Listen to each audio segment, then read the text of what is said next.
And welcome to Down the Alley. This is PMAC. And Ted T.S. Spirides. And Katie. And JP. Happy playoff week. Happy section week. Happy NHL playoffs. Happy wedding week. Shout out Aaron Wiederhoft. Happy year-end week at work. Happy, I don't think so. Happy, I don't know. What else? What I miss? I feel like I'm missing. It just seems like a big week. Energy was high, even pre me pressing record. How are the people doing here? And this is early for us. Super early. Energy is going to be way higher. It's only 9:15. I was grabbing my stuff to come downstairs to the studio, and it was like still light out. Yeah. I don't know how to podcast in during the day. During the gotta be night. But yeah, no, good energy. U8 girls season kicked off last night. Well, kicked off a couple weeks ago with practice, but first official scrimmage ever for my daughter. There's a couple that played last year, but U8 girls, big jamboree this weekend. So fire up. Got that going on. Would they scrimmage? Rosemount. Right on. Was it a barn burner? It's a pretty good game. No goalies and 8U for girls. Yeah, no goalies, 4v4. No offsides. No offsides. Yeah, it's a good battle, but they did take away the you need to make 3 passes before you can take a shot. Absolutely love that.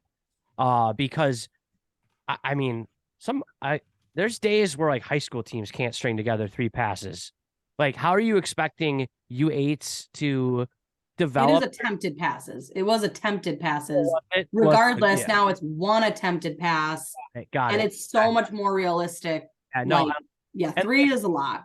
I will say, all the girls are very much trying to attempt a pass, and then they can scoop it up and go to the net and take a shot. So they're still developing their skills, but it's not like you have to make connect on 3 passes as a 6 and 7-year-old. So that was cool.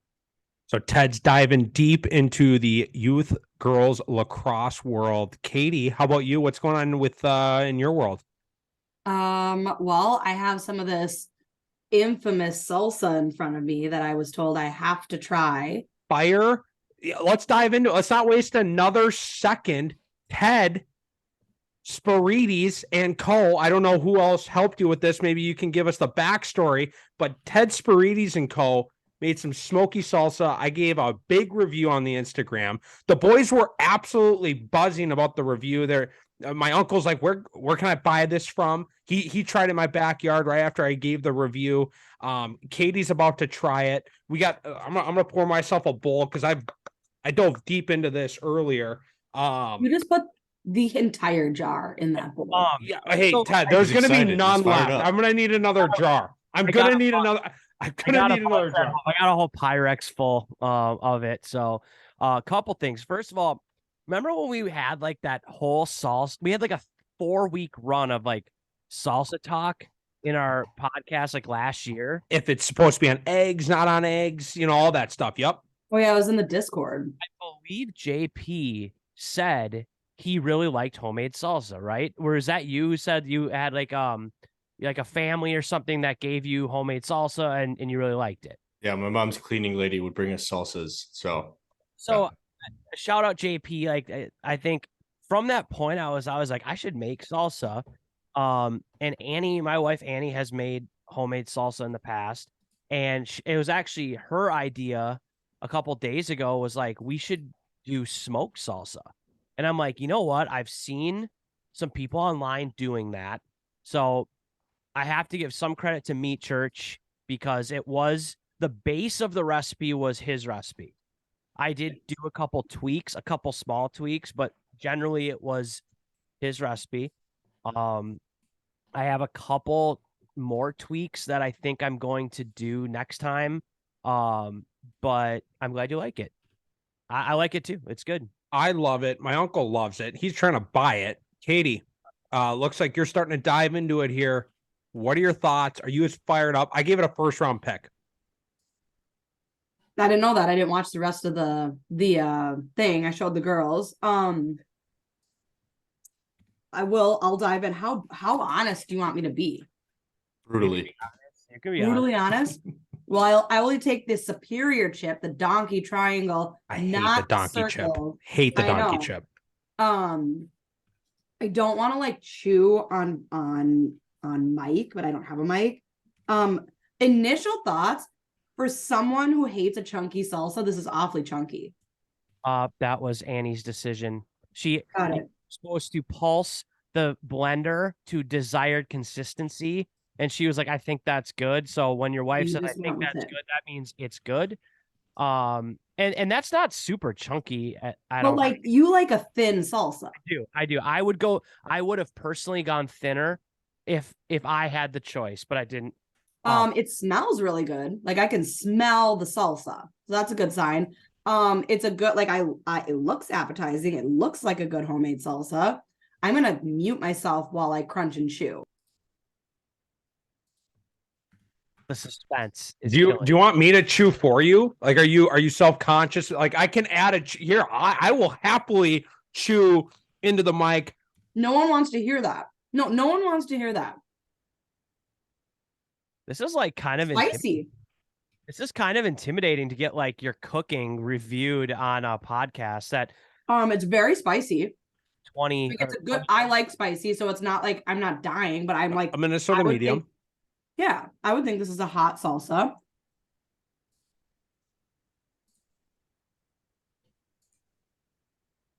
Yeah, I like it a lot. Yeah, it's spicy. My only opinion is that it's too salty. That was one of the tweaks. I followed way too salty. Followed the recipe based on measurements, and that was the first thing I noticed too. I had to pull back on the salt. Perfect smoke. Okay, so that was my question. I'm okay with the salt personally, but if salty. you want to pull it back a little bit, cool. What was the smoking process? Like, what did you actually smoke? So, tomatoes, like tomatoes that were halved. So you cut off the ends, halve them, like Roma tomatoes, like medium-sized ones. Onions and jalapeno peppers, and I threw a couple serrano peppers in there as well. I was gonna do I love a serrano pepper. Gonna do a habanero because I didn't think this was gonna be spicy enough, but it has plenty of spice with what I did. It was spicier than I thought it was gonna be. The original. You mentioned less cilantro, and I would keep the cilantro. Interesting. I don't love cilantro. My wife loves it. That's why I love it. It's probably staying in.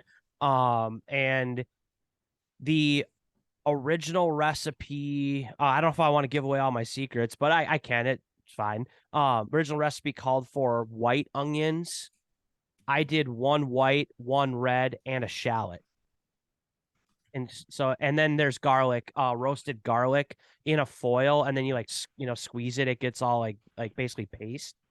And cilantro and salt and lime juice, and it just goes in a blender after it's smoked. As far as my smoking process, 225 for like 2 hours. I might go a little less next time. They got a little wilty. Okay.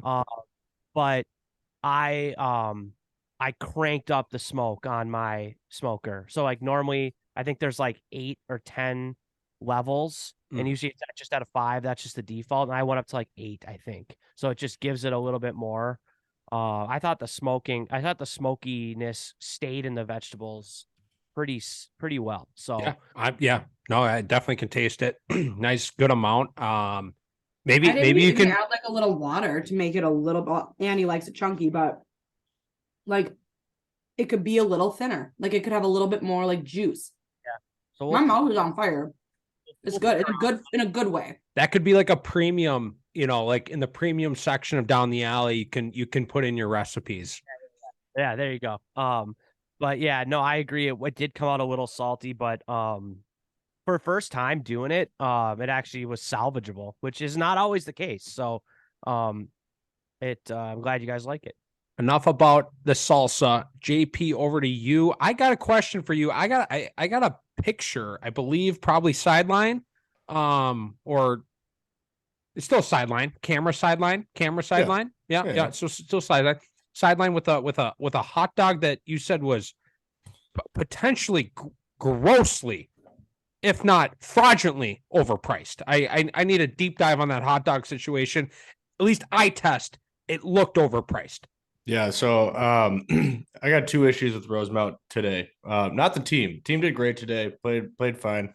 I was at the Rosemount Jefferson game, most highly anticipated round one matchup of section playoffs. We'll get into a deep dive on that later. First time at the Rosemount High School. Nice place, good field. Got a nice Rosemount banner on the grass, all stenciled in, looks good. And every game I've gone to this year, I have pretty much skipped dinner to go to. So I'm always hungry at halftime and I tend to go get a hot dog. And I should have kept better notes because I think this would have been interesting content to rank each stadium's concessions. I was getting hot dogs at them. I might be able to pull something out of the back of my brain for some postseason content. We'll see. But if I were to do that, it is without a doubt in my mind, the Rosemount concession stand would go straight to the bottom. $4 for a hot dog that was maybe 5 inches long and like easily just boiled, not on a grill, not even on a pan, like nothing. It was like they pulled it out of the grocery store bag and put it in the microwave and said, here you go. That'll be $4. Are you You kidding did me? put mustard on it and a bun. You got a bun. I got a bun that cost maybe a nickel to buy. I mean, come on. They made You can't they buy must anything have with a made nickel. So 400% profit on that hot dog. I was like already in a sour, like caffeinated mood when I got that hot dog, and I was so tempted while I was looking down at it after the guy handed it to me to look up and be like, really? And I didn't, because that would have been rude. And he's just slinging hot dogs. There's nothing he can do about it. But I mean, come on, $4 for a 5-inch dog. I finished it in 2 bites. It was ridiculous. And then this is another issue. This is a more serious issue. So I understand you have turf fields, right? And you have to paint these fields permanently. And lacrosse is a new sport, and the differences between the girls and boys games don't always get expressed to the ADs and the people painting the fields. Are you gonna go on a rant about universal lines?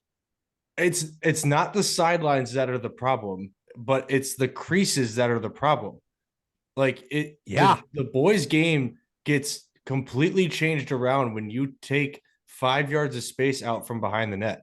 Like putting your crease on the universal fields doesn't actually take any space out behind, because the field then, instead of having a strike through the middle of the end zone, it goes all the way to like the back of the end zone, but it adds 5 yards to the top of the box.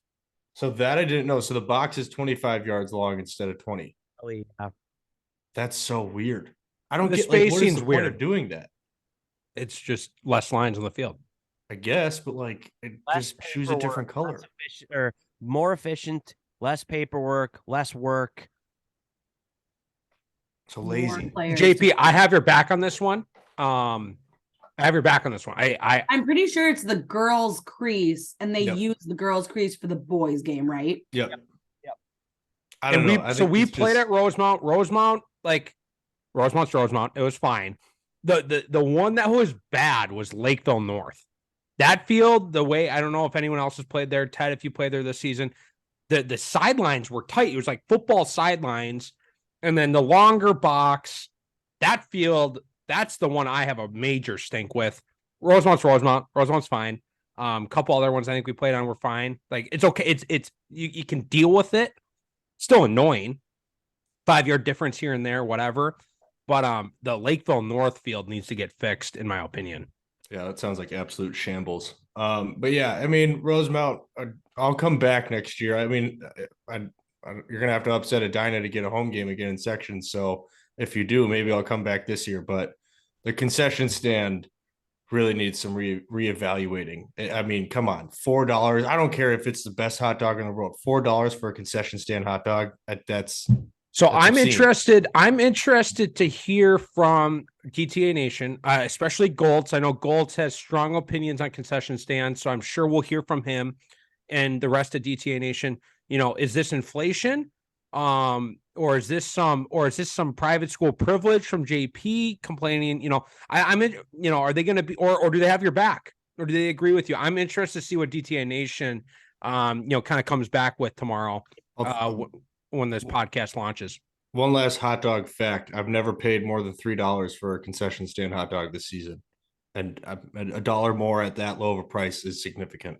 Well, that's a 33% markup That's on huge. top of probably already, the markup, on top of the margin. So And that's it was the worst hot dog I've had, and that's the difference between me getting 1 and 2. I'll pay $6 for 2 hot dogs. I won't pay $8 for 2. Will you pay, yeah, mediocre hot $8. dogs. You could get Chipotle for $8. Yeah. Also, very you upset. can start salsa for $8. There you go. You got to open up a stand for the next games. All right, I think people are probably starting to tune out on the food chat, starting to bounce 30 seconds ahead here. So let's jump into playoff games. Playoffs sections started this week. I believe the first games were technically on Memorial Day. There's some Memorial Day playing games, which in my opinion is absolutely wild. I don't know if we should continue that. Let people watch college lacrosse on Memorial Day. We can play high school games the rest of the time, but I'm sure there's a good enough reason somewhere from decision makers above me on why that might be happening. Regardless, we've had that makes it 4 days of section games. We can start on the boys side. Any interesting games Monday? There may have been a couple on Tuesday. Games started getting really interesting last night and tonight. Ted, I'll shoot over to you to start off the boys here. Yeah. Honestly, I don't think Monday had only 2, I think, or 3 that were just like the pigtail, like playing games. And it probably just came down to field space, reffing, timing, that kind of thing. Obviously even in like section 6, which is the most competitive section, probably, maybe section 2, these first round matchups and quarterfinal matchups can be a little bit one-sided. I know that on the boys' side, New Prague beat Mankato. That's technically an upset. So they will move on. Tonight, Chaska. Shout out to Chaska. They battled Shakopee. They lost 5-6, but I didn't think that game was going to be as close as it was. So tip of the cap to Chaska. They absolutely battled in that game. I watched the end.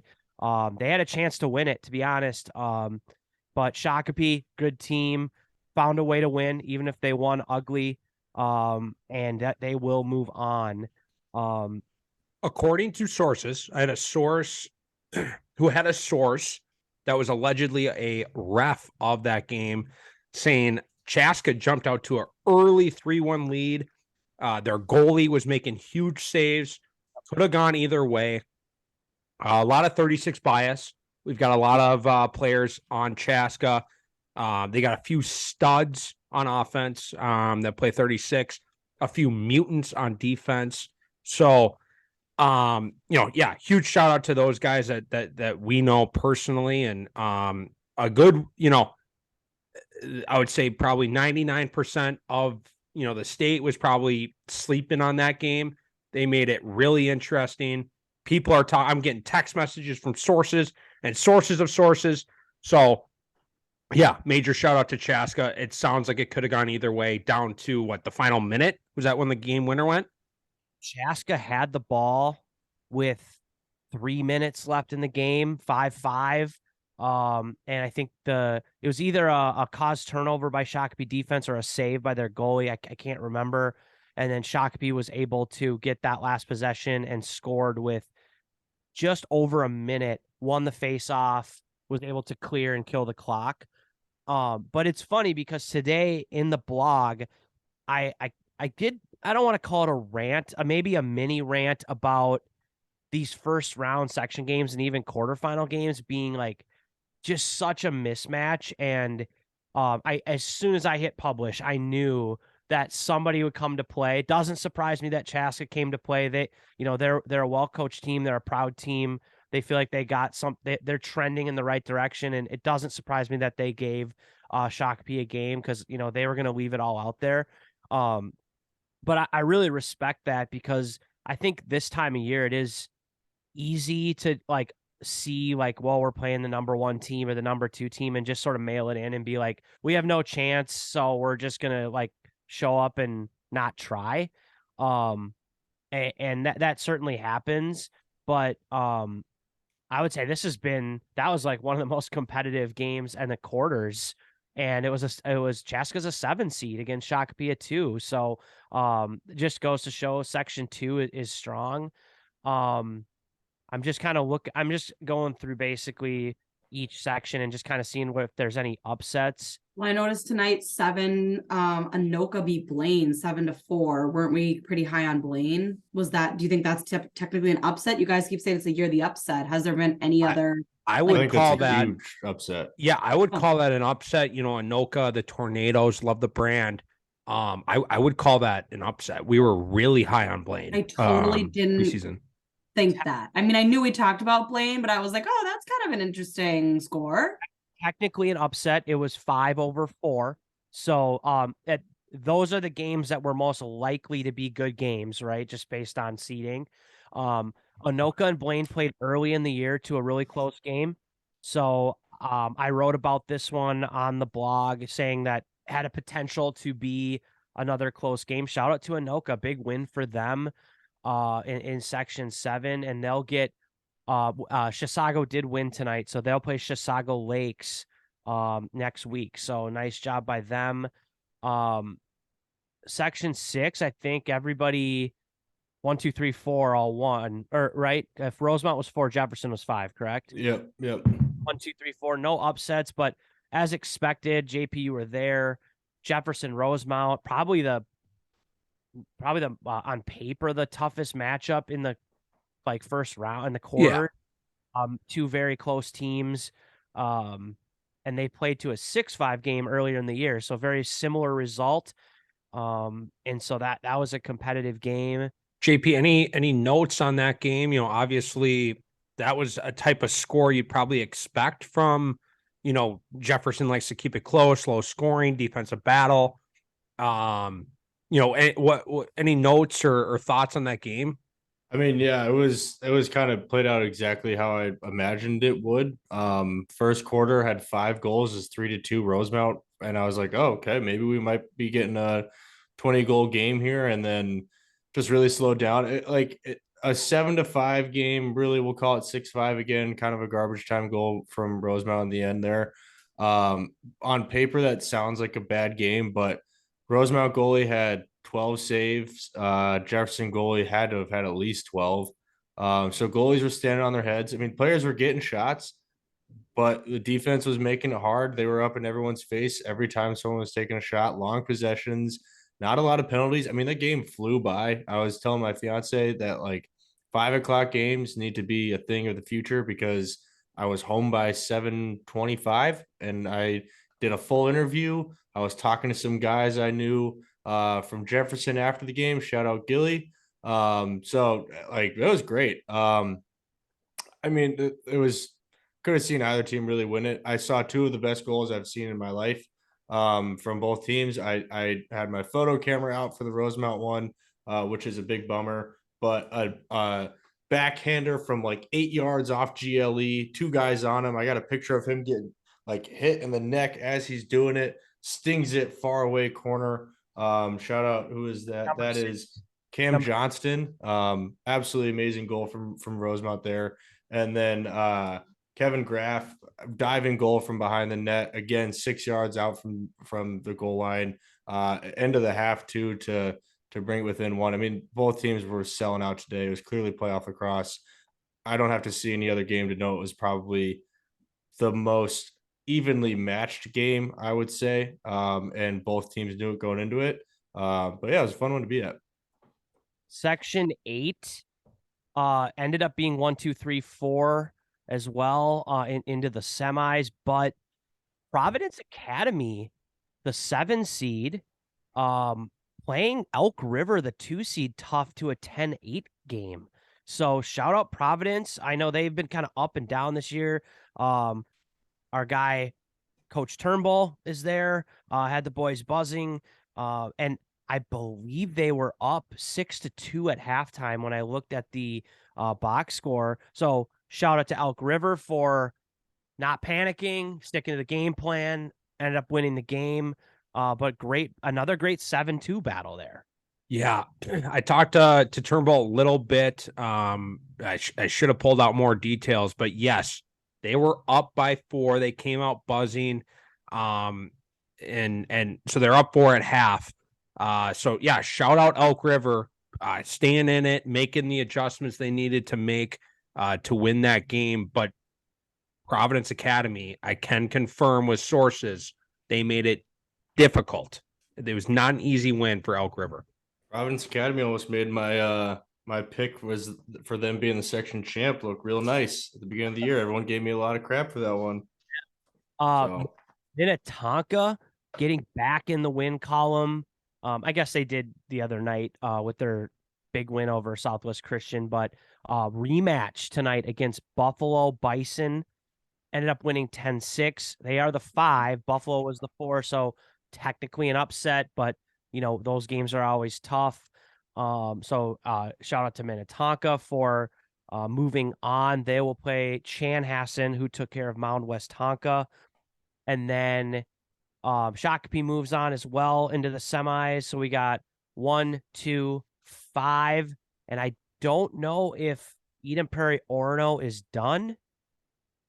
I feel like it should be at this time, 9:14 at night. Let's see.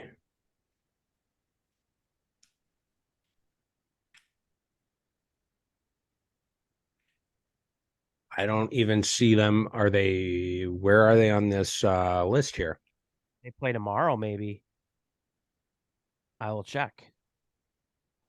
Wait, say it one more time. They play tomorrow? Play tomorrow night. Eden Prairie and Orono. For some reason, they're playing tomorrow night. I don't know why. It looks like it's all the section 4 quarters and then the last section 2 quarter. Maybe there was a graduation conflict. Probably. Issue. A lot of weird stuff. There was a game at like 1 p.m. today.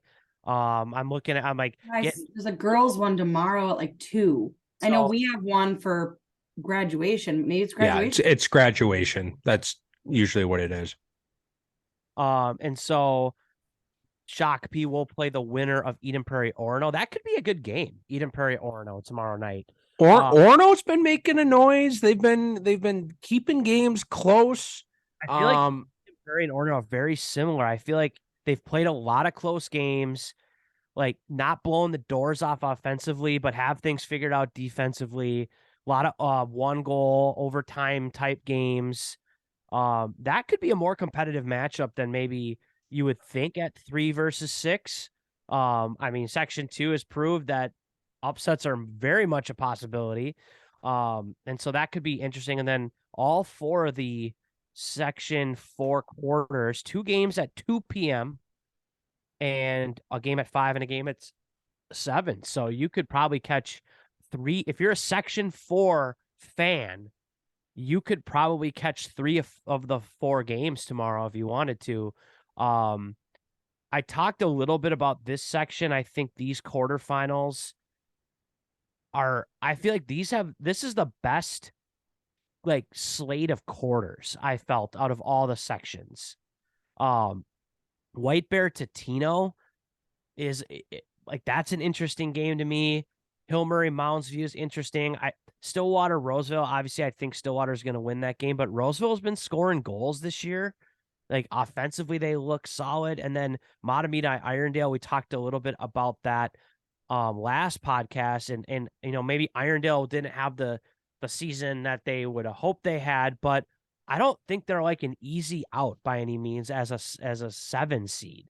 So, or whatever they are, 7 or 6. So, those are some interesting games and a lot of, teams that are kind of, know each other well and stuff. So, a lot of good lacrosse tomorrow night too. Let's bump over to the girls. I'm starting to peek at scores. Katie, the floor is yours. Yeah, nothing. There were a couple games on Monday, nothing really to like run home about, a couple like more northern teams. But Tuesday, it caught my eye that Anoka upset Blaine. Well, not upset, I guess. I don't know if it's an upset, but the girls, there was a couple matchups that both the boys and the girls is the same seeding. So Anoka then took that by a goal. So that's kind of it's fun to have a first round game be a close game. So Anoka took that home. The Tornadoes, baby. Yeah, I don't know what section are they in. In 7 and then lost today. Oh, did they lose today to Champlin Park? Which Champlin Park, pretty sure they're gonna take that. One, they're gonna take the cake on the social media. Shout Yes. out to them. Shout out to us that Their they gave us a post shout out. today, their Yeah, it post was today so was cool. incredible. It really was. Like, it really brought a smile to my face today. I'm not gonna lie. As much as like my voice kind of makes me cringe, it was a cool post. And we do think that they're gonna take the section. But shout out to Anoka and Blaine. Blaine, I guess they're the 8 and the 9, but a close game. It's like we said, it's kind of fun to have those close games. Like in the first round, I guess it's not even a quarterfinal because it was like the play-in game. But shout out to then Champlin Park for getting the job done and on their way to hopefully win that section.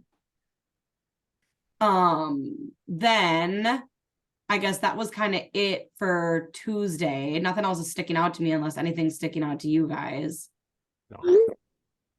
No, it looks like 2, Um, 3, 4 in section 7, as well as section 1.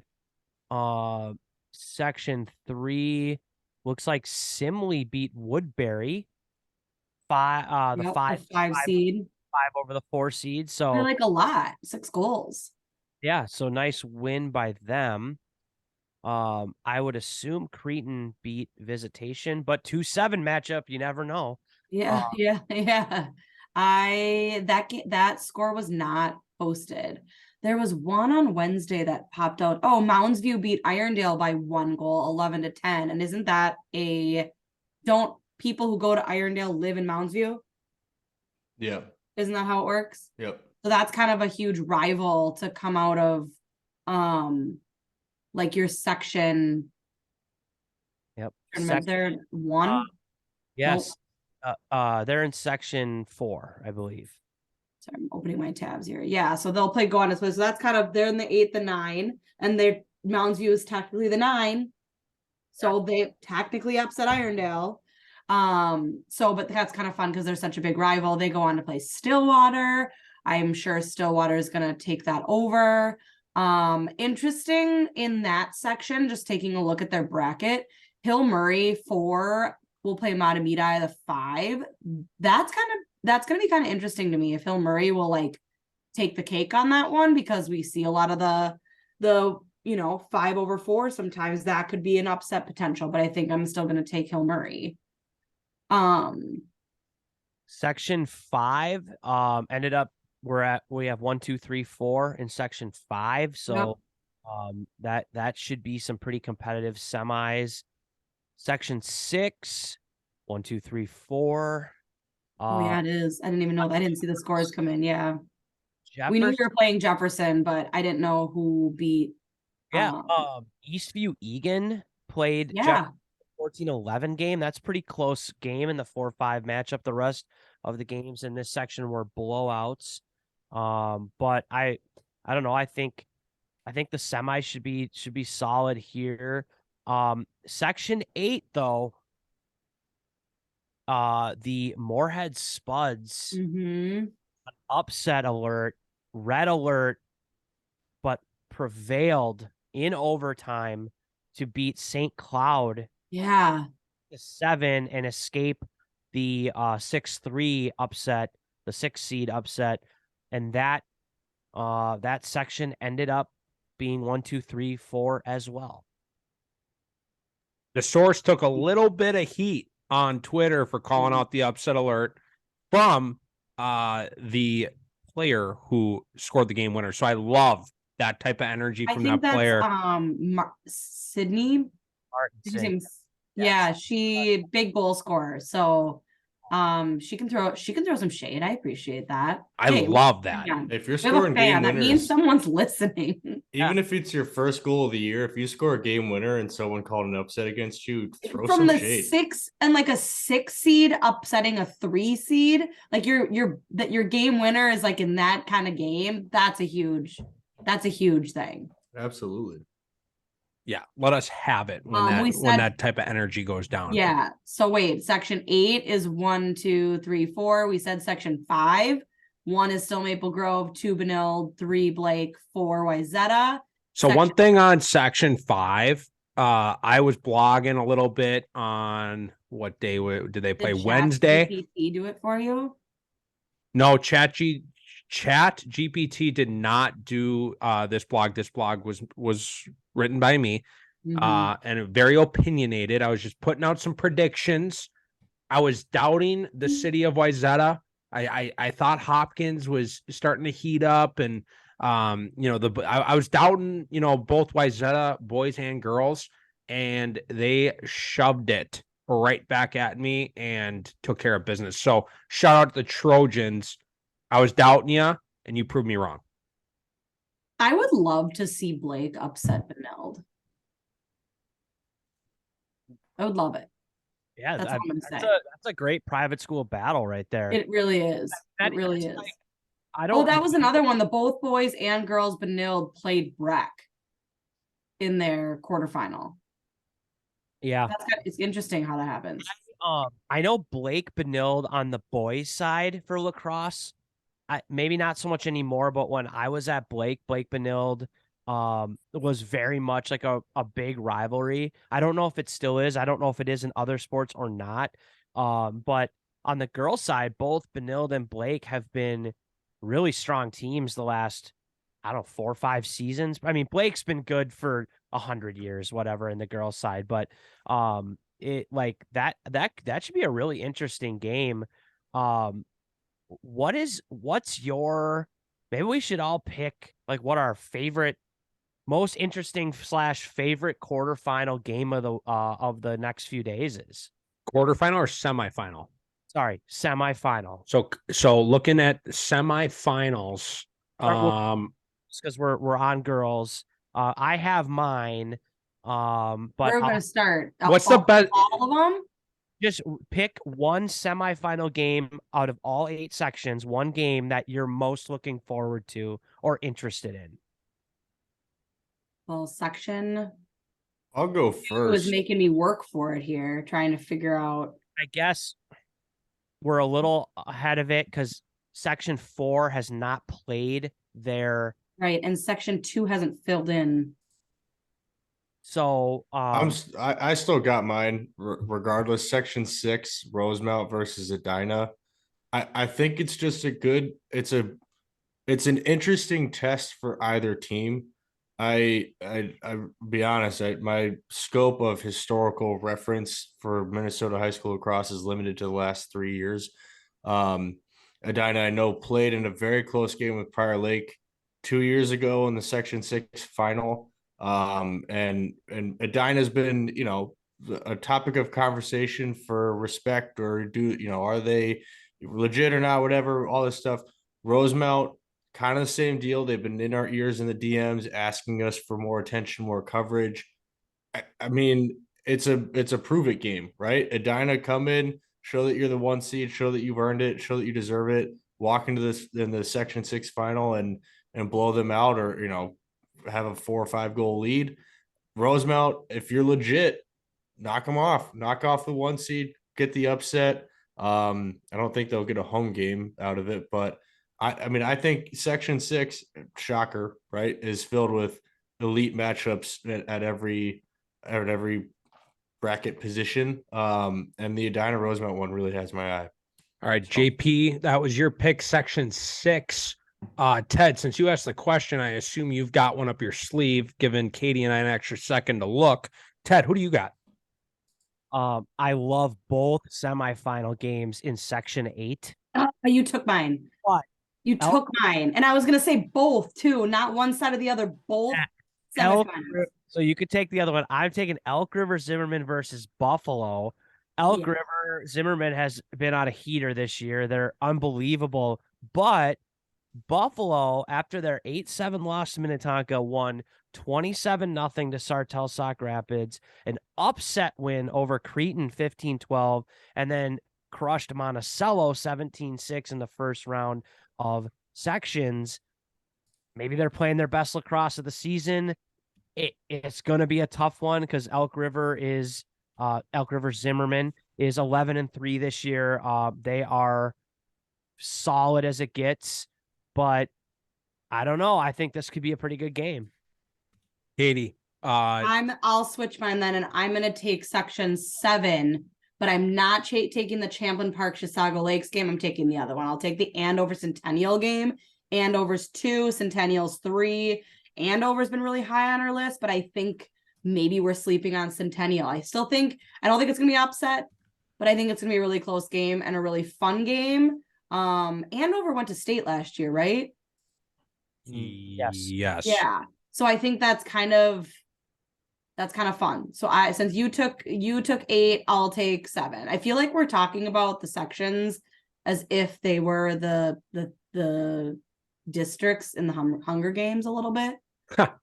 And it kind of feels that way of like regions and stuff. But I will take then section 7 semifinal with Andover and Centennial, the 2 and the 3.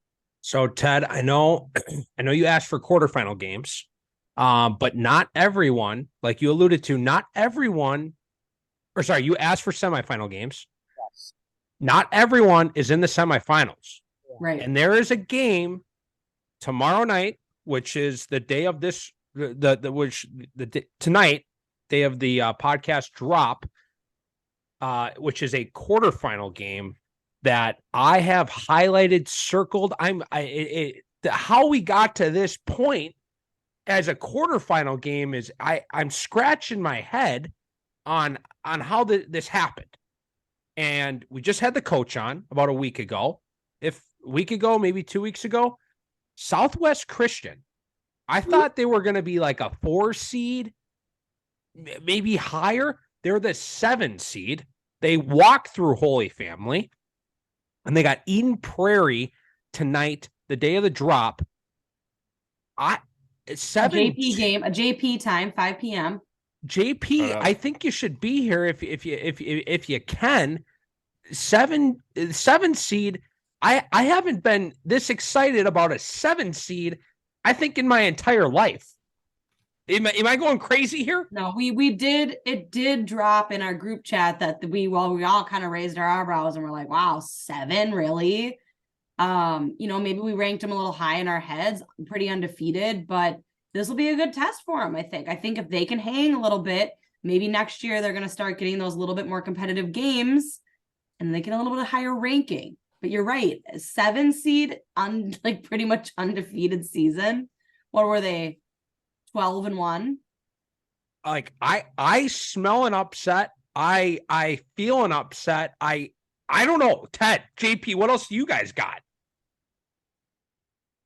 Yeah, I mean, yeah, it's certainly a possibility. I mean, your schedule matters. I think that comes into play quite a bit in section meetings for seeding. And I think it's a 7 versus a 2, right? I don't know that the 2 seeds are always, they aren't safe, I guess, in sections this far. But you also have to think about playoff Eden Prairie is not the same as regular season Eden Prairie. They flip a switch come playoff time, and that they will be ready. They will be, they will battle. And they're always an extremely tough team to play in the postseason. And but yeah, I do. This is a really cool game. I agree, especially for a quarterfinal. This is probably one of the best ones, as far as in all of the girls section tournaments. So a great call out on that game. I do just want to take a quick pause to note the Southwest Christian full name on the MSHSL website is the Southwest Christian Jordan Mayer Lutheran Stars. So that's a almost 7-word name. I absolutely love it. I think this, if Southwest wins or keeps this game super tight, throw rankings out the window. I mean, we saw it happen with the NCAA basketball tournament this year. We've had 2 16 seeds win in the first round in the last 4 years or whatever it's been. Maybe it's been longer than that. Like, rankings truly shouldn't matter because you don't get to pick them. The coaches have to come to some agreement, and someone's gonna get the short end of the stick at some point. Who cares what you're ranked? You know, if you're undefeated or if you've got one loss and you're a 7 seed, great, use it to your advantage. But throw the rankings out the window. I think this is going to be a fantastic game, Ted. I think you make a great point. Eden Prairie playoff time, different beast. So I do expect Eden Prairie to pull this one out, but I think it's a good note for definitely one of the best quarterfinal games on the girls' side. Hey, this is this is the year of the upset, and if I/we, I don't know who else is jumping on my wagon. Doesn't sound like too many. So whoever's jumping on the Southwest wagon, it could be the call of the year, because I think this is the year of the upset. So a 7 beating the 2, I'm here for it. I've been begging for close games. Give me free lacrosse, give me overtime, and give me the upsets. I'm all over this one, and yeah, I'm on Southwest for this one tonight. So what's your boys semifinal pick then? We should do the boys picks. Yeah. Well, yeah, we'll get there. JP, you went right for girls? Oh, yeah, you did. Edina Rosemount. Yeah, no, I like all those games. I need to have multi-screen set up this week, or like tomorrow night, and then next week. Obviously I have to participate in a game myself, so I maybe just wheel like a little cart to the sideline, make sure to watch all the games. But a lot of good matchups on the boys' side. I'm gonna pull it up here. I don't know if anybody's got one teed up. But I do. All right, hit me. I'm going super basic, like your basic pick. Section 2, Chan Minnetonka. Ooh. It is Like, a it's super so basic basic. pick for So a give lot me- of reasons. Give me Like so that Katie, is a give me your venti thoughts. iced coffee with like heavy cream that it's kind of that really, really light brown, like big sunglasses, nails, Ugg boots. Basic. Your basic B pick is section 2, Chan Minnetonka. yeah, I mean, Chan is. I like that game. I think it's gonna be a good game. But Chan- Minnetonka's the 5. yeah, Chan's tough. Tonka's had their fair share of That heart. surprises me. Yeah, they've lost a lot of games, but they've all been overtime, 1 goal. I think they're better than their record shows. Chanhassen is certainly, the favorite. If they play to their potential, this game, I mean, they could win by 10 goals, but they have shown that they have their moments where other teams can play with them. So Tonka certainly has the talent to compete with Chan. I think it just kind of depends which team shows up. And, I will say Minnetonka and Chanhassen have had some of the most epic section semifinal games in the last 5 years that I've ever seen. How many times is this them playing each other? Like, I feel like this is it every single year. In 2016 and in 2016, 2017, and 2018, I think Chan was the favorite, and Tonka upset them in the semis. And then in 2019, Tonka had a squad, and Chan was kind of, I don't want to say rebuild because they weren't, they're loaded, but Chan was the underdog and won in 2019. And so this game has always been upset potential. Like, throw all the rankings out the window. This game has always been upset potential. If you're just like a fan of lacrosse, this is the game. That would be the game that I would tune into come semifinal time. I think that's why I picked it. It's comforting. The game is comforting to me. JP, who you looking at? I'm thinking about this game, this Chanhassen Minnetonka game. I after seeing them play, I think there's not much else to say. Egan STA on Tuesday of next week, playing at 6:30. That's at so Egan. predictable for you. So I mean, predictable. I'm gonna how let you could it pick not it. I'm gonna be? let you talk about it, but like Oh, so thank you. predictable for you. No, thank you for letting me pick Cardiac my own Cats? pick. No, that's really nice of you. Cardiac Cats, man. I mean, they've been upsetting people all year. They've been bringing people to the brink of life and death, and always just putting people down. Absolutely love it. They played each other in the first game of the year, I think, for both teams, 4-7. STA won. We've talked about it, I feel like, a million times on this podcast, but I like it's a classic. I'm gonna take the over. I don't think it's gonna be a 4-7 game. I think it's gonna be 20 plus goals. I don't know. I really don't. STA doesn't like scoring a lot of goals in big games, and that's not a knock. It's just that, like, don't expect them to win in a barn burner. I think it's going to be a race to 10, and I don't really know who to pick in this one. I mean, without letting my bias get in the way and picking STA, I think the Cardiac Cats win in overtime 11-10 or 10-9. It's going to be a fantastic game, though, I think. So are you taking? Okay, you just flip flop. Are you taking Yeah, the no, under I'm or saying the my over bias- on 20? No, Yeah, no, my- no, on the line. You went 11-10. I'm all I over said the over. place. You are all over the place. Are you taking the over? If I'm setting the line at 20 and a half, lines at 20 and a half, are you taking the over or the under? Ugh. Depending on the odds, I think I might like the over on that one. Yeah. It's gonna be a weird game. It's just gonna be a weird game. It's section 3. Something weird always happens. I don't know, man. But who's next? Ted, Someone who do you else got? go. Ted, who do you got? Sorry, I had just abused you through your whole Who pick. I'm went sorry, to JP. state last year from Section 3 for the boys? Woodbury. Yeah. I don't remember that. Both the Section 6 games are going to be good, but that's predictable. I'm going Section 8 again. The semifinal against Elk River Zimmerman, or maybe it's just Elk River for the boys. I don't know. No, it is Elk River Zimmerman versus St. Michael Albertville, the battle of combo cities. St. Michael Albertville on Thursday, May 18th, lost 9-8 to Eden Prairie, 1 goal game. The next game, Saturday, May 20th, lost 13-12 to Rochester Mayo. Maybe some people are like, STMA is done. Then they turn around on Tuesday, beat Chisago Lakes, their only loss of the season. Then, right after, beat Hill Murray. Then win 10-1 against Monticello in the first round of sections.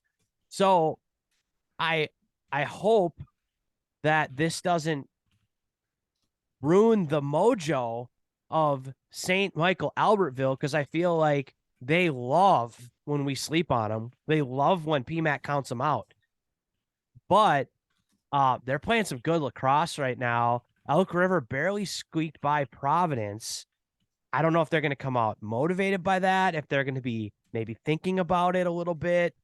But I like this game. I think this game is going to be a physical game. I think it's going to be close. But I mean, we could see an upset 3-2, and the Knights playing great lacrosse right now. All right. For my final pick of the night here for the boys, I'm going over to Section 5. We've got Maple Grove versus Robbinsdale Armstrong. Robbinsdale Armstrong, if you're a South Suburban guy like me, you're like, what are they doing in a section final? This team has been making noise year after year. They've been gaining attention from down the alley a little more every single year, and they went on a rip this season. 2 losses on the season. That is all. A 1-goal loss against Egan, and then their other loss was against Maple Grove. 5-goal game. You never know. That's close-ish. I don't know how that game went. So I expect this one to be less than 5 goal difference. I expect this one to be close. I could see Armstrong winning this game, but Maple Grove, we know the season they've had. They've they've been just winning games. They love winning too. They went 13-1 with their only loss. I'm pulling it up. They only have one loss to Chanhassen was their only loss this season. So I think this one's going to be a barn burner, and I could see it going to overtime. I could see it being a last minute goal, and I think this one's going to be a fun one. Yeah, that was kind of the other one I was looking at. Should be a good game, should be a battle. Like the girls side, the boys have some great matchups, and some rematches like this one. This is the best time to be a fan of high school lacrosse. Like sections are just the best because you got like 8 different regions of the metro/state battling it out. You got rivalries. You got unlimited options to watch lacrosse every single night, basically.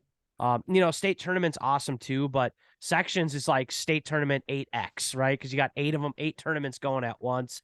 It fires me up, and it's just the best. Yeah, tensions are high. There's every group chat. There's new group chats forming. I'm getting random text messages. I've got a bunch of unread since we started, so I'm gonna have to catch up on all the wannabe sources that want to give me information and pump their narrative. So no, yeah, like you Ted said, 8 Maybe they're tournaments. just looking to sell their salsa. Hey, if you're making homemade salsa, if you got a salsa company and you want me to do a review, I'll review it. I will review it. Was kind of jealous. She's like, "What do you mean salsa review?" And I'm like, "Clearly you don't listen to the podcast." But also she's like, "Is it spicy?" And she's like, "Is it hot?" And I was like, "Yeah." And she's like, "Okay, I only like them like when my eyes are watering." And I was like, "You can review salsas then." That's what Jess was saying. Yeah. I want spicy salsa. I want some. It sounds like we have a similar profile of salsa we're going after. So I'm pretty sure she hates avocados though, so she's not a big guac gal. So maybe she's overcompensating with the salsa. But I when I'm eating, I like to sweat a little bit. I want my pores opening up. I want to struggle through the meal. So if Jess, I know apparently she doesn't listen clearly. I don't think she listens. So maybe get her to listen to this episode and have her recommend me a salsa to review, her favorite one or her she couple of her go-tos. Did say today that she's like, notice how the girls coaches put the tent on the other side of the sidelines for the boys, but you guys did help us move it back. She goes, I expect the same treatment next week. And I was like, I don't think they're going to be playing here next week. I think it's just going to be us, the Lone Rangers. So we'll have to put up and tear down our own tent next week. Yeah. And we tore it down because it was too windy. Oh, it got windy? Yeah. So like we appreciate the thought, but we didn't well, it was use hot when we played. Okay. Yeah. Well, anyways, next week I was like, you can't, we're out by ourselves. So any other Ted, JP, any other rants? I know we ranted quite a bit about food. I had a blog about short stick D mids. I know we chatted a little bit about that. Tune into, check that out on Down the Alley Plus, Down the Alley podcast or pod.com. It's just a free subscription if you want to check out that that blog on why short stick D mids should get more love in Minnesota. We could just end at an hour and just like live our lives with an hour long. No, the people wake up at 5 a.m. to find something to talk about. People wake up at 5 a.m. to hear us wake them up. Do you want them to be done by 6 a.m.? They got a whole day. We should probably do something next Tuesday or Wednesday we probably should go into the for the people. I love to say that. I mean, because going into the set, we can't just like next Thursday be like, oh, and this is who won the semifinals without even and the final without actually talking. Why couldn't we have just surprised them with the Wednesday morning podcast? Now you're teasing them. Now they're going to expect it. Now they'll be paying attention to us. It's a fair point. When are they going to drop it? When are they going to drop? We don't know. We don't know when we're going to drop it. It could be Tuesday night. It could be Wednesday afternoon. It could be Wednesday night. Ooh. People seem like they'd be surprised that we're not also clueless in regards to running a podcast. We don't know how to Yeah, talk about well, lacrosse. Think we know how yeah, to schedule things? Come on now. yeah. They'd be surprised. Yeah, we Ted, will. looked like Ted you were raised gonna his jump. hand. Ted raised Ted, his hand about something. Ted, what do I you got? I do have something. Um, a little just not a rant. It's praise for the national championship, men's Division 1 national championship, and the Division 3 I watched as well, and the semifinals. Just Memorial Day weekend, college lacrosse was absolutely epic this year. Um, if you were somebody who was a fan of lacrosse already, you loved it. But if you're someone who is new to the game and saw it on TV and checked it out, um, that, in my opinion, just specifically referencing the final, Notre Dame and Duke. I maybe was texting you, PMAC, or somebody said, like, this is how the game should be played and how it should be officiated and how it should be, like, all factors. And I was like, I couldn't agree more. It was fast paced, it was physical, it was still high skill. It wasn't like, except for that one cheap hit in the beginning of the game, it wasn't like chippy. It was just overly physical, which was great. And I think a lot of non-lacrosse people noticed that and liked that. Obviously high intensity, absolute guys just selling out, playing hurt. I know, like, that same stuff happens on the women's side too. The game wasn't as close, but again, high level athleticism, physicality, speed of the game, ball movement. Like, if you're, I just don't, like, if you didn't watch that and you're a young lacrosse player or a coach or a parent that's interested in the game, go back and watch those games, because like that is a like textbook like look at like what we are trying to aspire to as like Minnesotans and coaches, and like when we like yell at our kids for like do this, do this, do this, like that is what we want to see on the field. It's so entertaining and so fun to watch. We watched a little bit of the game in film this week just because it's just like it just doesn't get boring. The game doesn't get boring to watch even when you're rewatching, you know the outcome. It's still fun to watch. Great point about like growing the game, like with new people, or new fans and young, families watching the game. One of my coworkers was messaging me on Tuesday morning, like, "Hey, did you watch the game? Blah blah blah blah blah." And I was like, "Yeah, I watched it. Did you?" And so we were chatting about the game at work, and he's got a new player that's just starting up this summer, so they were super fired up. And then my director is a freaking Notre Dame fan, so I was getting messages from him all tournament long. He's sending me Irish this, Irish that, and then of course they go on a heater and beat our boy Jay and take the rings home, and he's luck of the Irish, all Tuesdays. So yeah, so it's been fun even in the office. Like, he's just an alum, not a guy who watches lacrosse on a regular basis, but he's going to watch Notre Dame sports. So he's all in on the tournament, and we got the new families watching. So even at at work at Schooler, we got new lacrosse fans popping up everywhere. And it's so amazing to me, like what I admire. Obviously, the skill level and speed is unbelievable, and athletic ability, but just the competitiveness. There was that clip of Izzy Skane for Northwestern, like she scored that goal and she was like just pounding the turf, like all emotions were coming out.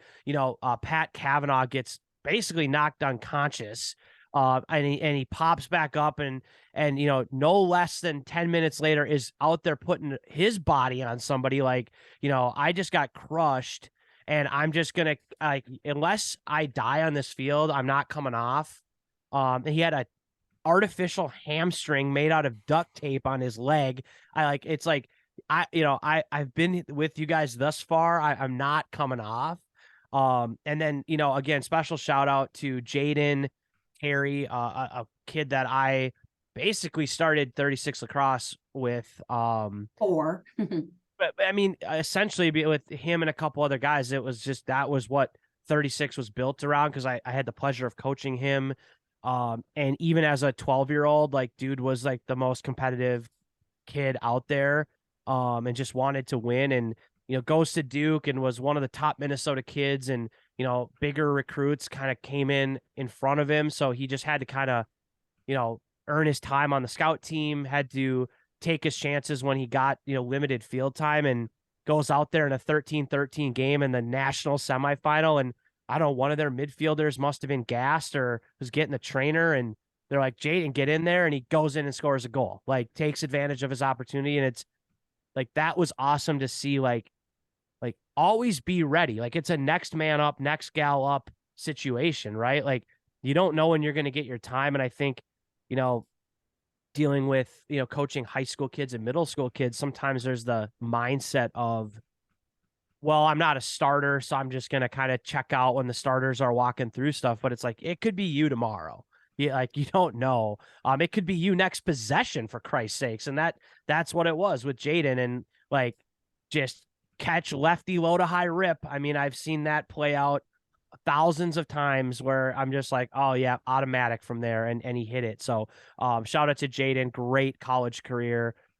He's got like 12 degrees from Duke now too. So it's like dude just like optimized his time there, and wish him well. Back to Kavanaugh. What an absolute lunatic to play through I think it hamstrings. was a resistance band. I think they duct taped a resistance band to act as a hamstring. Whatever science that the Notre Dame school was doing on him to keep him going. Shout out to the staff, and then shout out to that kid just battling through being a lunatic, not being told to get off the field. So, and then big shout out to him. He was on Pat McAfee. So growing the game, he goes on Pat McAfee for a half an hour interview, talking lacrosse, talking college lacrosse, growing the game. So, that's a massive platform. They're about to be on ESPN. A lot of eyes on that every single day. So, a huge week for lacrosse, growing the game, getting more eyes on the sport. And so hopefully that pays long-term dividends off of just an awesome tournament, overall. We also have, speaking of growing the game, big weekend. PLL starts this weekend. I mean, I know I'll be the first to say it, not the same as college lacrosse. It's a little bit more exciting on the college end, a little bit more to play for. But I mean, I think even the skill difference from college lacrosse to the PLL is night and day. These are truly the best players in the world going out and essentially just like playing freestyle street ball lacrosse. And if you know the game even a little bit and you can appreciate how difficult it is to use a stick and throw the ball, watching these guys sling the ball around and do what they do and how quickly they do it, I mean, it'll blow your mind. So definitely give it a shot. I know they're coming up here in July, so check that out if you're free for it. But PLL is coming around. We got to support the game, even if they're a little goofy sometimes. So check it out. It's on ESPN, I think. Yeah, I know sometimes, everyone has their opinions, especially, adults, whatever. It is what it is, but they eat it up with the kids, especially going there live. They put on it's a festival for kids watching lacrosse, being around lacrosse. I would say that's their biggest strength, getting the kids in the game. They're doing a good job growing the game, for the kids. So you have to appreciate that at least. For sure. For sure. Well, we got more playoff games right around the corner, like we previewed. According to Katie, we might tease an episode. Maybe you don't have to wait a full week. Maybe after all that, we won't. Maybe we won't do it. Maybe, yeah, maybe Katie will shut that down right after we get off the mics here.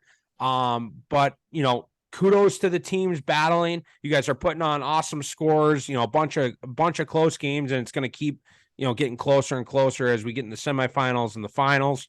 Good luck to all the teams all around the state battling.